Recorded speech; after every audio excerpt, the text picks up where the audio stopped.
어느 종목에 좀 투자를 하고 있고 투자 금액은 좀 어느 정도인지를 좀 알아볼 텐데, 저 같은 경우는 이제 직접 투자 공부도 하고 유튜브도 하고 있기 때문에 최대한 많은 종목들을 공부하고 학습해 보려고 소량으로 매입해서 경험하고 있는 종목들도 있고요. 지금 현재 주력 종목들은 그 미국 배당주 투자를 네. 그 연금 계좌나 IRP나 이런 절세 계좌에서 투자금을 넣어놓고 투자를 하는 게 아니라 지금 직접 투자를 하고 계신 거로 알고 있는데, 뭐 왜 연금 계좌 같은 거는 왜 좀 그쪽에 투자를 안 하신 건가요? 이 부분은 사실 직장인이라면 이제 은퇴를 준비하는 직장인분들 같은 경우는 이제 뭐 ISA 계좌나 뭐 예를 들면은 그런 개인연금 관리 계좌나 이런 것들을 통해서 예를 들면 세액공제도 받으시고 세제 혜택이나 이런 거 여러 가지 혜택들을 받으시고 준비를 하시면 좋을 것 같긴 한데, 사실 저 같은 경우는 이제 그 ISA 계좌 자체가 이제 출시된 지 얼마 안 됐잖아요. 상품 자체가. 그러니까 제가 은퇴를 결심할 때쯤 이제 나왔기 때문에 사실 또 이런 기간이 또 있고 기간 제한이 있고 또 그 기간 안에는 이제 쉽게 인출이나 이런 것들을 할 수 없고 하다 보니까 그런 제한이 저는 좀 걸리더라고요. 그래서 저는 내가 언제 은퇴할지 모르는데 이렇게 좀 납입 기간이 이렇게 제한이나 이렇게 운영 기간에 대한 제한이 걸리거나 이러면 다시 또 받은 세제 혜택을 토해내야 될 수도 있고 하기 때문에 이제 그런 부분 때문에 저는 지금 투자를 안 하고 있습니다. 저는 사실 좀 입출금이 자유로운 형태를 원해서, 그래서 뭐 CMA 계좌 뭐 이런 부분들은 많이 활용하고 있는데, 그래서 이제 ISA 계좌는 만들어만 놓고 아직 활용은 안 했습니다. 뭐 그런 것도 있겠네요. 그 회사 생활이 아까 잠깐 뭐 공황장애도 있었고, 또 막 이 회사가 뭐 나를 언제 버릴지도 모르고 또 회사가 나가는 게 너무 지옥 같고, 그래서 퇴직을 막 엄청 하고 싶은 상황인데 55세까지 묶어놓는 계좌가 있다고 하면 그게 답은 아닐 수, 우선순위는 아닐 수 있겠네요. 네, 지금 말씀하신 딱 그 내용입니다. 제가 55세까지 회사를 다닐 생각은 없었기 때문에 어떻게든 열심히 노력해서 50세 전에는 무조건 은퇴를 해야겠다. 뭐 제가 목표로 잡았던 5년이라는 그 은퇴 준비 기간을 채우지 못하고 저는 이제 한 2년 조금 넘게 3년이 채 안 되는 기간을 준비하고 나왔던 부분이라서 그런 부분들이 조금 아쉬움은 있어요. 근데 목표로 했던 5년을 좀 했었으면 조금 더 원하던 목표에 다가가서 여유롭게 조금 더 많이는 아니지만 조금 더 여유롭게 은퇴를 할 수 있었겠다. 그래서 이제 그때 이제 결심을 하고 나왔던 부분이기 때문에, 그래서 말씀하신 대로 그렇게 긴 기간을 이제 불입해야 되고 이런 부분들에 대한 것들은 이제 제가 자신이 없었죠. 네, 알겠습니다. 네. 지금 21년 1월에 3억을 갖고 시작을 해서 올해 23년에 1년치를 이렇게 좀 정리를 해봤을 때 한 21년 1월이니까 22, 23, 한 2년 정도 지나고 나서 작년 말 1년 동안 시드머니는 얼마가 됐고 또 배당금을 얼마큼 받으셨나요? 네. 제가 3억 원으로 투자를 하면서 처음에는 좀 안정적인 종목들 위주로 했어요. 또 미국의 그 배당 황제주나 배당킹 종목들, 개별 종목 위주로 투자를 하다가 이제 ETF를 공부하게 돼서 조금 이제 개별주 같은 경우는 배당률도 좀 2, 3%대로 낮고, 그 다음에 그 분기 배당이다 보니까 한 번 배당을 받기 위해서는 3개월씩 기다려야 되잖아요. 그래서 ETF들 같은 경우는 배당률도 보통 3, 4%대에서 많게는 10%까지 주는 종목들도 많고, 또 월배당이다 보니까 이제 은퇴를 준비하는 현금 흐름이 목마른 투자자들에게는 굉장히 좀 적합하더라고요. 그래서 처음에 2021년 1월 달부터는 이제 코카콜라나 존슨앤존슨 같은 개별 배당주 중심으로 투자를 하다가 이제 2021년 하반기부터는 좀 ETF들로 포트폴리오를 좀 옮기게 됐고, 2021년, 2022년 2년 동안 받은 배당금은 약 2,500만 원 정도 했어요. 2년 동안. 2023년 작년에는 3,800만 원 정도? 그러면 3,800만 원이면은 약 한 달에 한 300만 원? 근데 이제 제가 4월 달까지는 이제 기존에 3억 원으로 투자해서 배당금을 받았기 때문에 3월 달까지는 뭐 150만 원에서 200만 원 사이에 배당금을 받았고, 그 다음에 이제 4월 은퇴하고 이제 퇴직금 받고 5월, 6월부터는 조금 더 투자금이 늘어났으니까 당연히 종목 투자에 대한 배당금도 늘어서 지금 보면은 한 월 평균 450만 원 정도, 예, 그 정도의 배당 소득이 나오고 있는 것 같습니다. 와. 네. 그러니까 처음 시작했던 게 이제 연습 삼아서 처음 했던 게 2020년 1월인데. 네네. 약한 2020년 3월. 3월. 네네. 네, 3월부터 했는데 네. 약 한 4년 조금 안 된 기간 동안 네. 어쨌든 그래도 내가 매달 어느 정도 네. 300만 원, 400만 원 좀 넘게 네. 이렇게 만들어냈다는 거잖아요. 그러면은 황금별님께서 어느 종목에 좀 투자를 하고 있고 투자 금액은 좀 어느 정도인지를 좀 알아볼 텐데 네.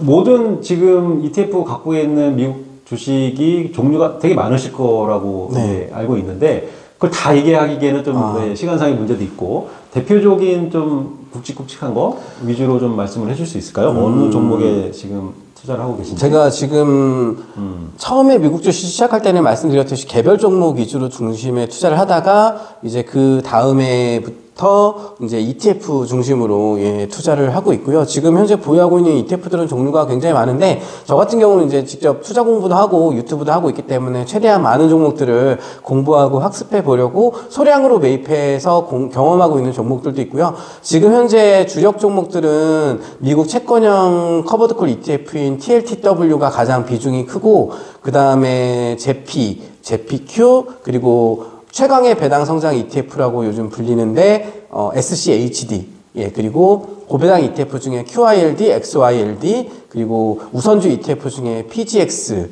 그리고 기타 ETF로 뭐 SPYI나 그 다음에 SPYD 이런 종목들도 보유를 하고 있습니다. 그 채권형 ETF TLTW가 네. 이게 조금 뭐랄까 이 등락이 좀 많이 심하지 않을까요? 이 ETF가 제가 작년에 가장 투자하면서 아쉬웠던 부분이 바로 채권형 ETF에 대해 투자를 좀 많이 비중을 늘린 부분이었는데요. 사실 시장을 예측하려 하지 말고 시장 앞에 대응을 해가야 돼서 사실 채권형 ETF 투자 시기는 미국 연준이 실제로 금리 인하를 발표하고 금리 인하를 하는 시기에 이제 진입을 해야 왜 채권과 금리는 이제 반대 방향으로 움직이는 역의 관계이기 때문에 그렇게 해야 조금 더 안정적인 투자가 될 수 있는데 섣불리 저도 시장을 예측하려고 들고 미국 연준이 금리를 인하할 거다. 지금 경제가 여러 가지로 뭐 고금리 때문에 뭐 여러 서민들도 기업들도 어려우니까 빨리 금리를 인하하겠지라고 하고 저도 작년 한 7월 정도에 들어갔거든요.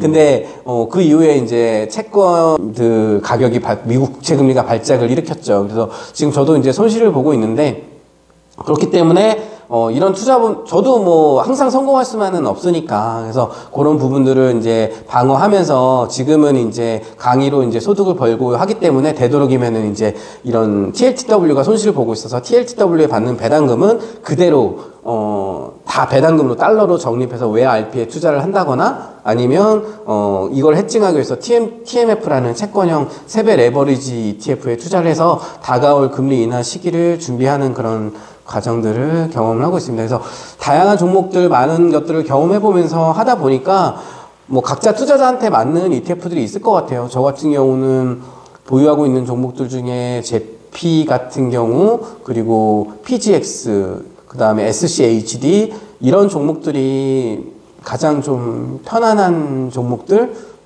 그런 부분들인 것 같습니다. 그래서 뭐 이런 것들을 여러 ETF들을 경험하고 하면서 학습하면서 본인한테 맞고 본인 성향에 맞고 그다음에 본인이 원하는 현금 흐름을 만들어줄 수 있는 그런 포트폴리오를 안정적으로 구축해가는 과정이라 생각하고 저도 지금 이제 투자를 시작해서 뭐 이제 3년 본격적으로 한 게 올해 3년차, 4년차에 접어드는데요. 앞으로 뭐 10년, 20년 계속 투자자로 배당 투자자로서 살아가야 하기 때문에 이런 것 또한 시장에 좋은 학습이라 생각을 하고 이제 그런 부분들을 또 손해 볼 때는 또 재투자도 하고 배당금을 달러로 그래도 적립도 하고 하면서 좀 대응해 가려고 하고 있습니다. 자, 그러면 뭐 황금별님께서 2024년도에 조금 주목하고 있는 ETF가 있으실까요? 어디에 좀 주목을 좀 하고 계신가요, 요즘에? 네. 뭐 일단 올해 2024년에 뭐 주목할 만한 ETF라면 일단 올해 뭐 많은 시장 전문가들이나 이제 시장에서 예측을 하는 부분들이 과연 가장 큰 화두는 과연 미국 연준이 언제 금리 인하를 할 것이냐. 처음에 뭐 이제 보도되는 거는 올해 3월이나 빠르면 3월에 할 수도 있다라는 그런 보도들이 나왔는데, 또 지금 미국 경기가 워낙 전 세계에서 유일하게 호황을 누리고 있기 때문에 물가 인상이나 이런 것들을 잡기 위해서 뭐 6월 이후가 될 수도 있다, 또 올해 안 될 수도 있다, 이런 논란들이 굉장히 많은 것 같아요. 그래서 아까 뭐 말씀드렸듯이 금리 인하 시기가 다가오면 미국 채권형 ETF들의 가격 상승이나 주가 상승이 좀 기대가 되기 때문에 미국 20년물 장기 채권형 ETF인 TLT가 만약에 금리 인하가 이루어진다라고 한다면 올해 좀 주목할 만한 그런 ETF일 것 같고요. 그 다음에 반면에 미국 연준이 경제가 연착륙이 될 것 같다라고 했지만, 사실 이렇게 높은 고금리 뒤에는 항상 연착륙이 된 적이 별로 없었어요. 그렇기 때문에 만약에 혹시라도 모를 경제 위기나 어떤 세계 대륙 간의 어떤 전쟁이 심화되거나 해서 경제가 좀 타격을 입거나 안 좋을 때는 좀 방어력이 강한, 작년에는 성과가 좋지는 못했지만 2022년도에 주가 시장 자체가 안 좋을 때 굉장히 좋은 방어력에 높은 배당률을 보여줬던 제피 같은 종목, 만약에 경기 침체가 생각이 된다면 이런 종목들을 한번 주목해 볼 필요가 있을 것 같고요. 그리고 마지막 세 번째는 저도 이제 굉장히 궁금한 부분들인데, 최근에 ETF들, 배당 ETF들의 그 특징들이 이 투자자들을 계속 유혹하고 이렇게 끌어당기기 위해서 엄청나게 높은 배당률을 지급하는 종목들이 출시가 되고 있어요. 2022년 하반기부터 그런 트렌드가 본격화되기 시작했는데, 최근에 뭐 이제 일드맥스사에서 출시한 TSLY나 코니, CONY, 그 다음에 디파이언스라는 자산 운용사에서 출시한 JPY, QQQY 같은 ETF들은 세전 배당률이 30%에서 100%도 넘어가요. 예. 그럼 1년이면 내가 1,000만 원을 투자했으면 1,000만 원을 배당금으로 준다는 거잖아요. 100%면. 근데 아까 말씀드렸지만 이렇게 높은 배당률 뒤에는 엄청나게 날카로운 가시, 송곳이 숨어 있을 수도 있습니다. 그래서 이런 종목들은 배당락만큼 주가도 빠지고, 또 이런 변동성에 따라서 만약에 추정하는 기초자산이나 기초지수가 불안정할 경우에는 투자 원금보다도, 배당을 받아도 투자 원금보다도 더 하락할 그런 우려들도 있는 종목들이거든요. 그래서 이런 종목들의 어떤 올해 성과들이 어떻게 이어질지, 이런 부분들도 배당 투자자들에게는 큰 관심거리가 될 수 있을 것 같습니다. 네네. 알겠습니다. 이렇게 배당주에 투자를 해서 배당금을 받게 되면 노후생활비를 마련하는 데는 엄청난 큰 도움이 될 거라고 생각을 하는데, 근데 돈을 통장에 찍히는 걸 딱 보면 기쁘잖아요. 근데 이제 우리가 또 간과해서는 안 될 부분이 또 세금으로 빠져나가는 부분이란 말이죠. 금융소득이 2천만 원이 넘으면 금융소득 종합과세 대상자가 되고, 또 거기다가 건강보험료도 또 많이 올라가게 되는데, 지금 황금별님은 직장생활 하실 때 이 건강보험료하고 지금 현재